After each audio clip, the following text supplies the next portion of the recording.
So what we do is not work with the immune system at all. So what are we doing? That sounds kind of funny if that's really what an allergy is. And that's why I say that we're not actually treating allergies. What we're doing is we believe, and the current theory when it comes to allergies is that it all started with a bad neurological decision. Here's how that works. Let's say, for instance, on a particular day you're stressed out, or maybe you're sick, or maybe you had a trauma, or you had some major mental emotional event, something that caused your nervous system to be just a bit off that day, where it's just not perceiving things correctly. Anybody ever have a day like that? I think we all have.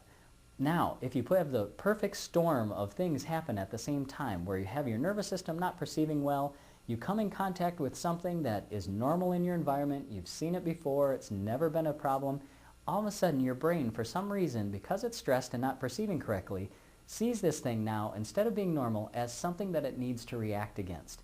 And it gets the immune system involved, and now every time you come in contact with that thing, it reinforces your response. And so your immune system's involved, and now you have this allergy. Well, medicine, how medicine treats allergies, is to try to do something to mediate or cause your immune system to just react less. You still have the allergy. All they're doing is trying to make the immune system react less.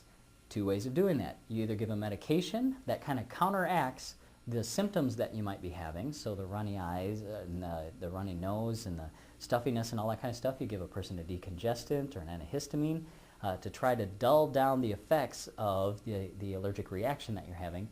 Or they do shots or sublingual treatments to help cause your immune system, the whole point behind that is to cause your immune system to react less and less to that offending substance.